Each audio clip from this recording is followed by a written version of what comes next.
You are the founder of Singaraja Literary Festival. Okay, enough. Why do we have this podcast? Yeah, good question. Yeah. I sat in the audience and I thought, this is interesting. This is a Balinese woman herself who talks about this very critically. We could see so many stories, hidden stories, even more fiction than fiction. The tragedy and my own tragedy. Yeah. So it was really your viral tragedy too. But did you feel that when you started working in academia, you didn't want to lose that part? Yes. Also in journalism, I do most work in journalism. Yeah. We can learn so much from the artistic disciplines in how we can tell stories. My previous karma also determined who I am today. Hello everyone, welcome to Mahima Podcast. Today we are going to talk with sannebreimer. Sannebreimer is a journalist, media critic, and the founder of inclusive journalism.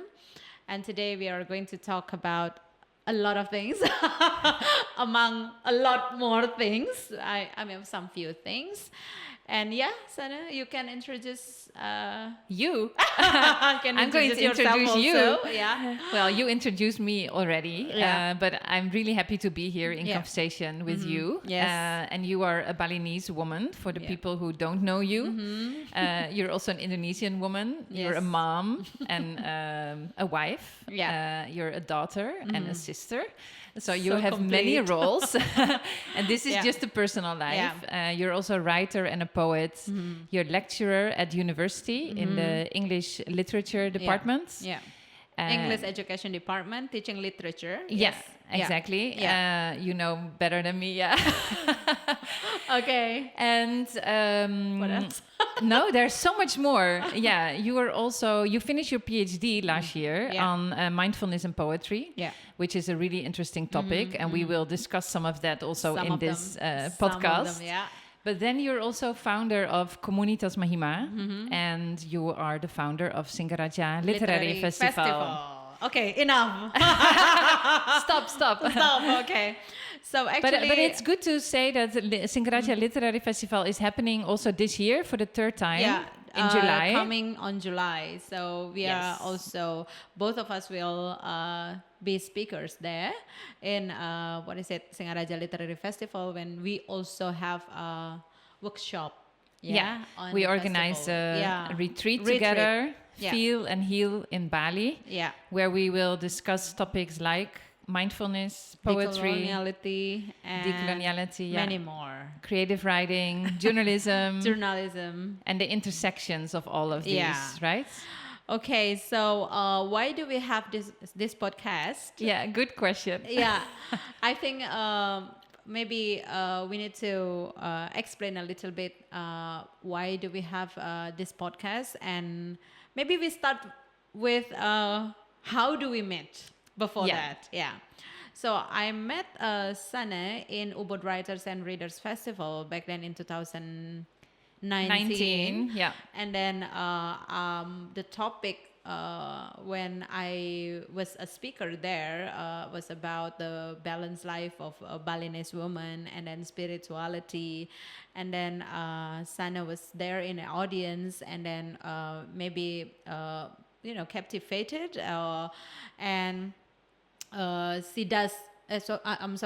She did interview about that, and then I could not express in words, and I said, if you want to know more, just follow me to Singaraja. And eventually she did that, because actually not many journalists come to Singaraja to search for information, but Sanne was willing to do that, and I was surprised when she was here in my home to do deeper interview about my life, about my spirituality, my concept of Balinese balanced life.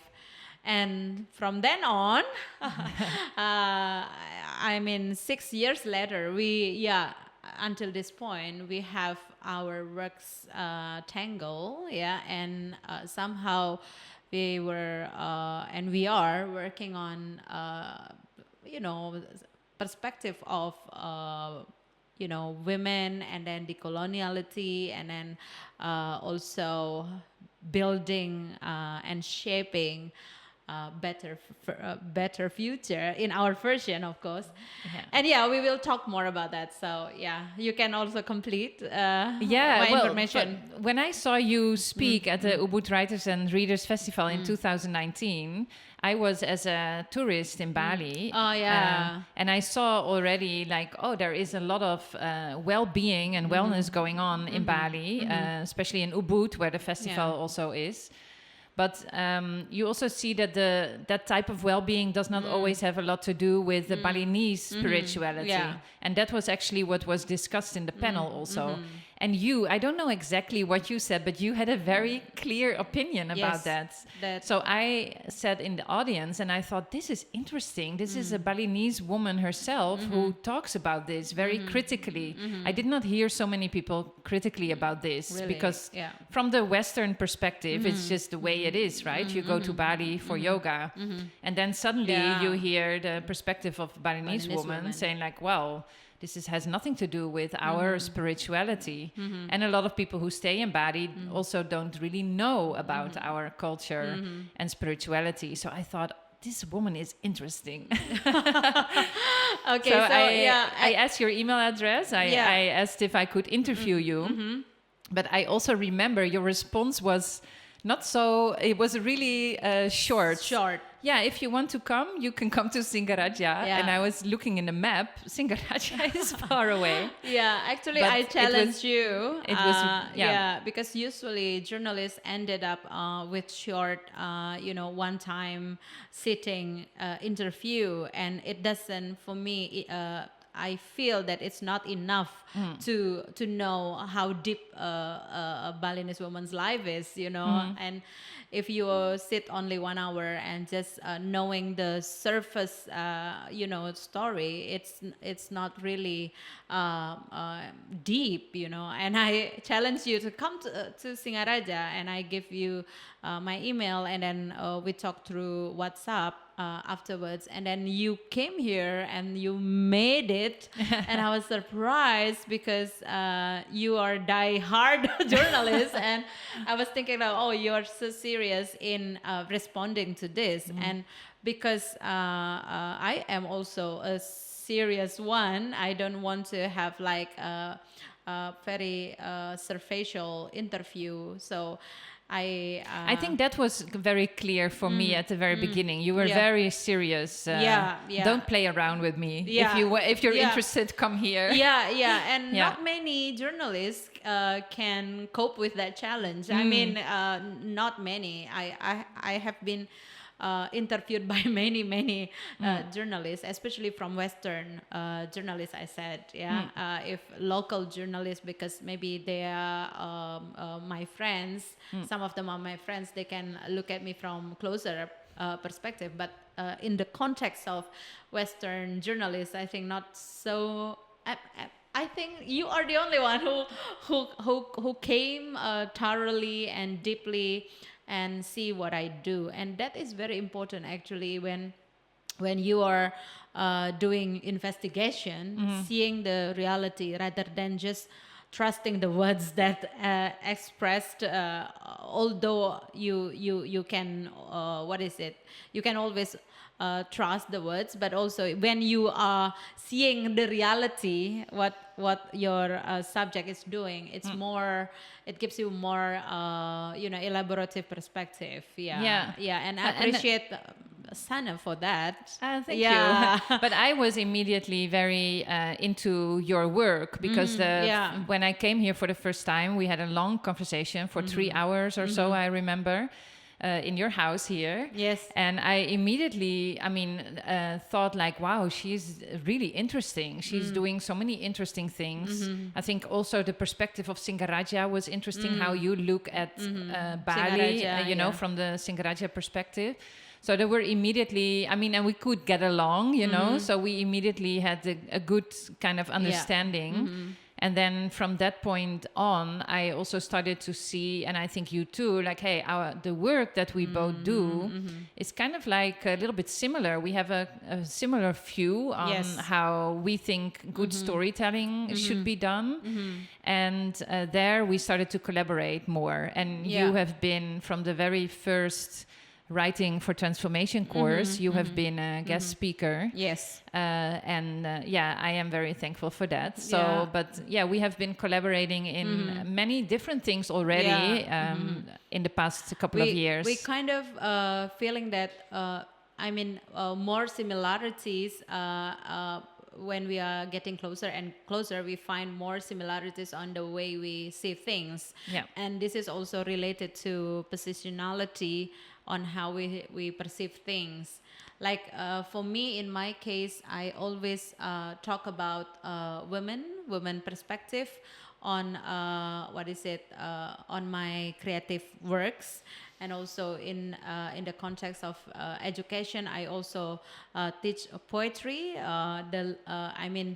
I think the most difficult form of literature, which is sometimes avoided by most teachers to teach, because that is so complicated with metaphors and everything. But to me, literature and language education and women and spirituality, are complex issues. But I do it because I feel the importance. So my positionality to see these things, this subject, is very rooted actually from my perspective as Balinese woman. Yeah. So then Sanne is also impressed by that, and I also impressed by Sanne's work on decoloniality and what you do with your networking,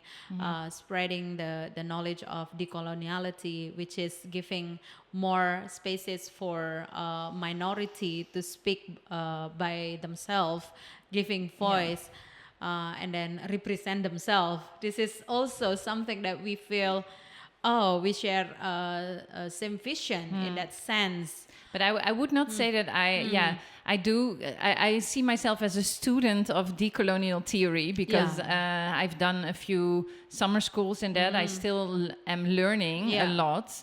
But the decolonial theory applied to storytelling has a lot in it that I see actually in your work already. So I kind of see it like I study decolonial theory and you're doing it already. And that's why for me it's also very interesting to be in collaboration with you, because I think what your work is decolonial. And then of course for the people who don't know what decolonial theory is, I think we want to talk more about this in this podcast about that.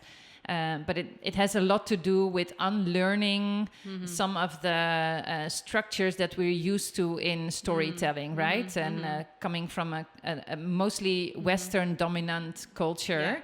And there's nothing wrong with beautiful Western storytelling, but because of colonial history, it has also become a very dominant type of storytelling.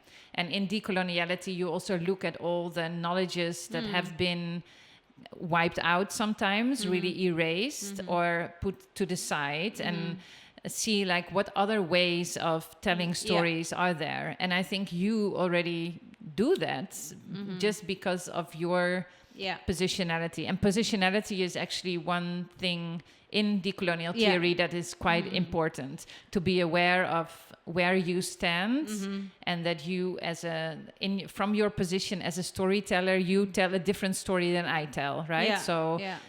Maybe this is a basic explanation. I don't know if it's... but this is very interesting also, because your view is matched with mine, because I also see that every subject has their own perspective, and we respect that perspective, their positionality also in seeing us as a subject of their own of their perspective. So I think we are kind of meeting in between that. Yeah, you are from Western perspective and I'm from Balinese perspective, and you kind of offering me a new perspective in seeing things where I usually maybe few Western is dominant, but then you come with different perspective with decoloniality, and I perceive that as a humble humble way to see things. Yeah, and I do also with my work of art such as 11 Mothers. Yeah, I want to hear more stories of mother from their perspective, not from the journalist perspective about their stories, but they speak their own stories. But this is maybe a good example, and it's also good for the people who never heard of this project before, that you tell a little bit more about it. Okay. Because what the title is 11 Mothers. Yeah, 11 Mothers, 11 Stories, 11 Stages. Yeah, and you made it how long ago? 2018. Yeah. I made it 2018. This is actually a documentary theater in which I selected 11 mothers in Bali to be subject of the theater, because the premise is that Balinese women have a lot of stories to be told, but they keep it within them until maybe they die. So they hide the burdens, and put the elegant face, beautiful face, smiling face in front of foreigners. But actually, that is not the true face. Yeah, the true face is that they are sometimes painful. They feel like they are, treated badly. Yeah. They are human beings, but maybe because of the culture, also part of the culture that women are not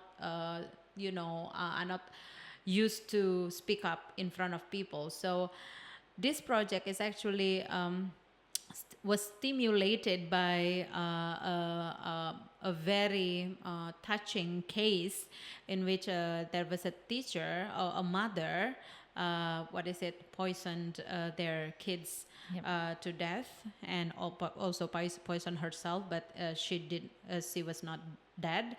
And then people, social media blamed her for doing, of course this is a crime, but also they forgot what makes it happen, and as a woman myself, I position myself as a woman there, and maybe the environment doesn't care what she feels about. Maybe she was so lonely, and maybe she was nobody also, and she got nobody to talk to. And then as an artist and educator, I want to create something that could help other mothers not to do the same thing. And I think theater could do that in the sense that theater could hear hidden stories that are not heard by the public.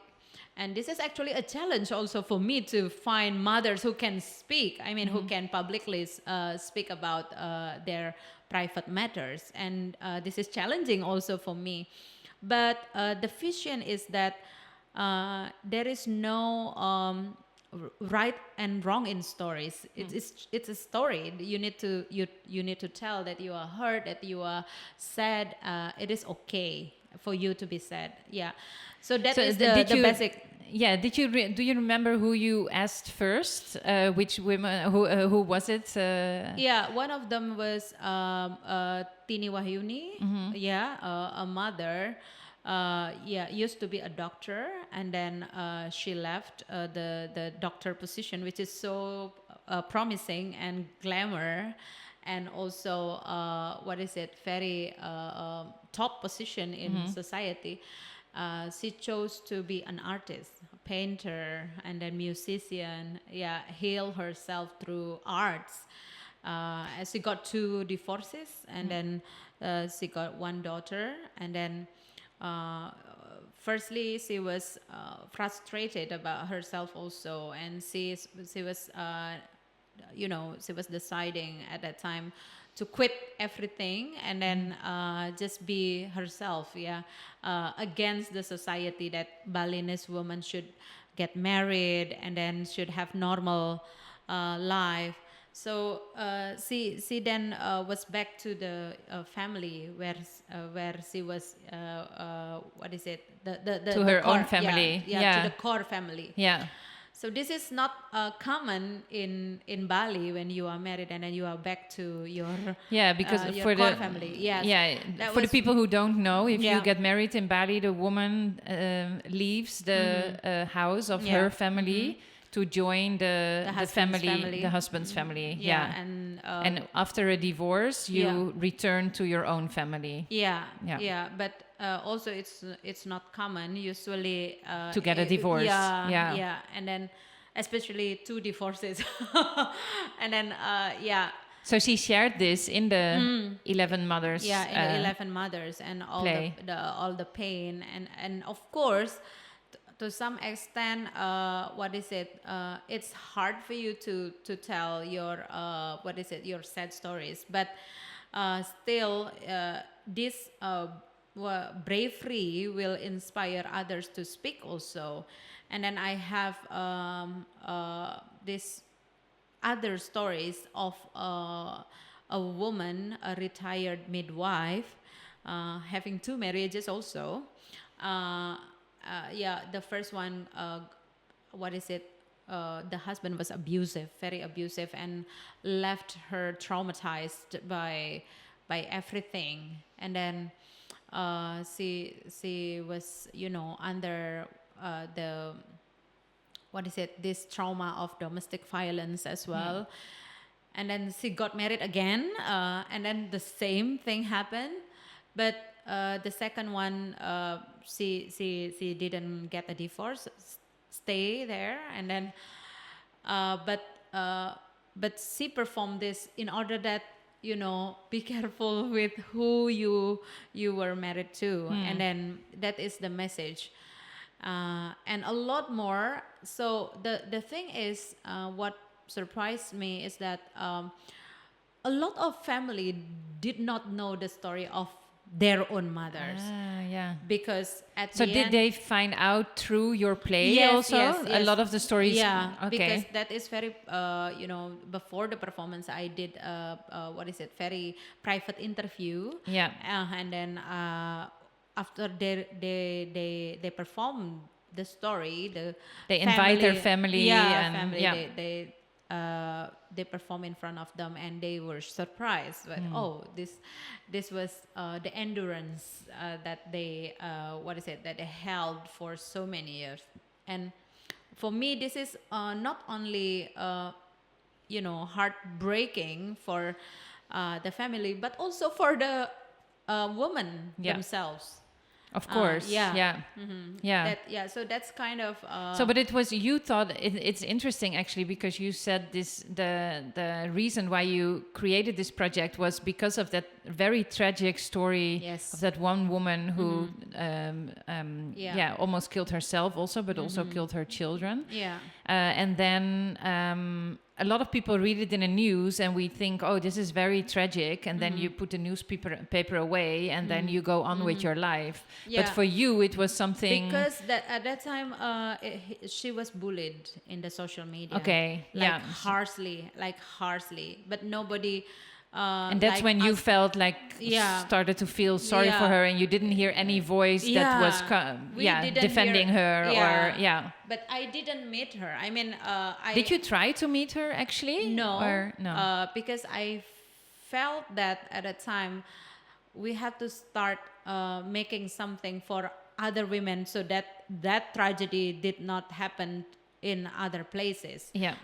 Because I was thinking that I should change the situation around me first. I mean, in Singaraja, where I live with a women community, I think I have to solve women around me before reaching another women. So from then on, I believe that we could see so many stories, hidden stories, even more fiction than fiction.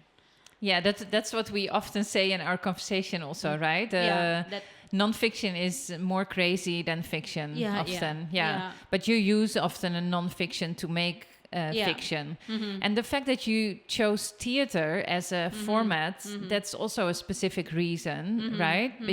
You already told me or shared here a little bit about why it should be theater, but you also shared with me before that one of the first things that you publish about the position of Balinese women was, or one of the first things you did publish at some point, an essay that was very... very... like spicy language. Like very... and not very received very well, right? Very straightforward, And very Dutch. I got backlash about that, and I talked to my husband about that, and I think it became uncontrolled after I released that. I mean, people can cut paste it and given a very harsh comments on that, and they blame me. Oh, you're not Balinese woman. Your view is not valid. But actually, at that time, I was just saying that Balinese woman is not free, which is true in some contexts. But then after that very surprising responses, I stopped the publication, and it was withdrawn. But then I started with 11 Mothers that was right after. It was in 2017, and then the project is in 2018. So actually there are two stimulating cases that I started this project, the tragedy and my own tragedy. Did you go actually viral also? Were people also taking pieces of your essay and putting it on social media, or was it just... Yes. It was like that. So it was really your viral tragedy too. But then, I realized also that we are resistant to straightforwardness. We are not ready with that. I mean, if you are saying things badly, you should wrap it with metaphor. Yeah. Sometimes, medicine is bitter, but people love it to look sweet. But sweet. But it's not always a bad thing, because I do. You often say in this context also, we can be very good actors, in the But from a Dutch perspective, the Dutch people are very direct. This is our culture. But I also notice, since I work more in Southeast Asia, this is not something that brings you very far. Your directness is very insulting often, and you cannot say things straightforward. Nowadays there are great memes also on social media where people who live in the Netherlands as foreigners, they they play with this directness and being so blunt, and then you start to see it through their eyes, and you think, oh yeah, it is actually very insulting. But it also means that we can say anything that we want, and that's like, we're in this sense, we're both on the other ends of the spectrum, right? But also it makes me realize that not only that this 11 Mothers project changed my life, but also changed my perspective also about everything. Like, for example, if you feel that you are the saddest human being on earth, like the most sad mother or whatever, but there is always another stories that you need to hear. So maybe do not conclude your life too quickly, because you haven't heard more stories. So after that, I come to this mindfulness research, in which mindfulness is teaching us about giving deeper perspective on everything. So right after this 11 Mothers project, I bump into the theory of mindfulness by Ellen J. Langer. Actually, she's a woman. She's from Harvard University, a professor. But then her theory is used often in social cases, to help people who are doing repetitively everything mindlessly. And she started to think that why do you do things repetitively, including perspective? Why do you see everything from that repetitive perspective? So with mindfulness, I learned that you are not the only sad person on earth, and you are not the only the only person with a lot of problems. Maybe you feel that, but you haven't heard a lot more, so mindfulness teaching me that perspective, and I'm becoming more and more calming, in the sense that, seeing things is not reactive, but more reflective. Yeah, because just to get an understanding of what you were saying about the theory, the repetitiveness in thoughts, it's actually like your life is not necessarily much worse than other people's life, but you're kind of stuck in this repetitive way of thinking, and you can heal yourself by stopping that. Is that kind of like, or? Mindfulness is an evolution in thinking, in which when you are always looking at something new in everything new, even something new, there is always something new in something new. Yeah. So this is a little bit complex. I mean, this is something new, but you also need to, what is the difference between this something new with that something new? That will, that will avoid repetitiveness. So you will start to realize, this is something that I used to do every day. I need to change. I need to change a little bit. And this works with me, But how did you become interested in this after 11 Mothers? What was it in that project that brought you to mindfulness? Yeah, because I feel before the project, I feel like my burden as Balinese woman is heavy, but after listening to many other stories from these 11 mothers, my perspective is changed. Like, my life is not that heavy. There are a lot heavier stories carried by the other woman. Yeah. So mindfulness is really that there are 4 elements of mindfulness. The first thing is the sensitivity to novelty, something new, and then context dependent. You have to be rooted in the context. And then the third one is flexibility of the perspective. You have to welcome new perspective. And the fourth one is creating new category. You have to invent, or in this case, what is your perspective, new perspective that is born from your side.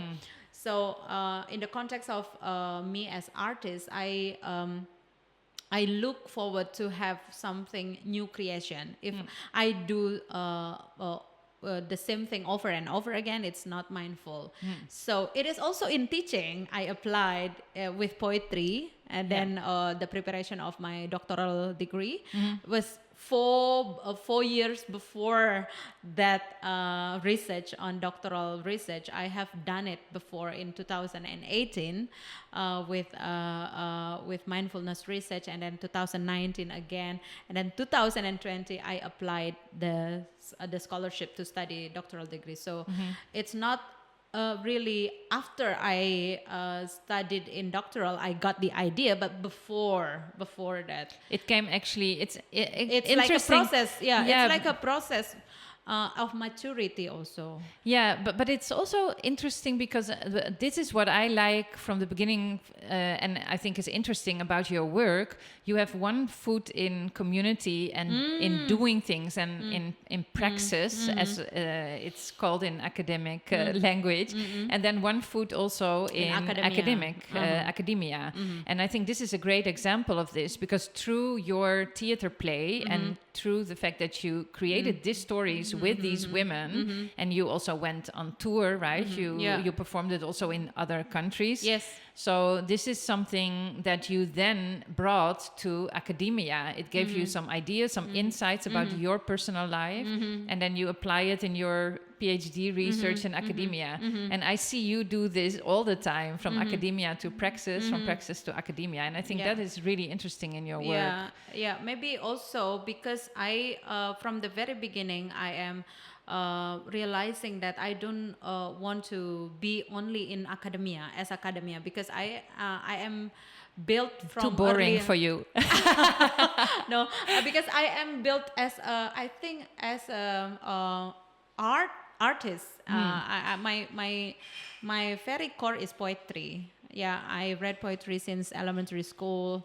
And then and there is never-ending poetry journey for me until now. And I met Ole, my husband, and we make our community based on poetry again. This is becoming a lifetime. There is no on-off, but on and on and on. Yeah. And I think. So did you feel that when you started working in academia, you didn't want to lose that part? Yes. Okay. Yes. I didn't want to lose that part, because it has been with me since very young age. And some of my friends cut that after entering academia, because maybe they think it's not important, but actually it is the soul of academia. Actually, I mean, the finding of yourself, the invention of your new self. One of the mindfulness element is also finding novelty every day in yourself, and you can find your novelty in yourself also, you say. In myself. And if we do not do it, so academia is like a research, superficial research, when you are not doing it, also as a in my perspective as an artist, inventing yourself through poetry, and then do the research. And sometimes also in Indonesia, art and academic is separated. Sometimes I also want to have this novelty of how can this combine and make a new brands, like art-based education or whatever you call it. But this education, the soul is art. The way how we enter education within the gate of art to enter the education itself. I like what you say about the soul, because it does give soul to the academic world that can be very theoretical. It reminds me actually of the first summer school I did in decolonial theory. Was an intense program, the Maria Lugones summer school, and the guest speakers were people like thinkers from academia, but also a lot of artists, and they also make that connection. And it now reminds me of what we are talking about in this podcast, and what we mentioned already about different types of storytelling. I think also in journalism, I do most work in journalism, we can learn so much from the artistic disciplines in how we can tell stories. And this experimentation is something that you already apply a lot in your work. And then the positionality, what we are mentioning, if I hear you correct, the poetry has helped you a lot to position yourself. So how come you did poetry already as a very young girl? Actually, I was reading poetry since I was 8 or 9. Because there was a competition of poetry reading, and then my teacher selected me as a participant in that poetry reading contest. But I did not know at that time I will be with poetry for the whole life. I mean, I just realized that the power of words are very strong. And I was like, I think words are born with purpose. Words are not created without purpose. Yeah, so this thought you had at a very young age already. Yeah, words are born with purpose. Because when you read poetry, my teacher taught me this. The word has stress. The word has space. The word has expression. And I was thinking that at that very early age, how we read words differently is giving different meaning. So at a very young age, you already thought this, like, words have a certain meaning. Yeah. So how did you find it out? Yeah. Because poetry is a condensation of words, right? So poetry is not just compilation of words, but it's a condensation of words where words are compact and condensed.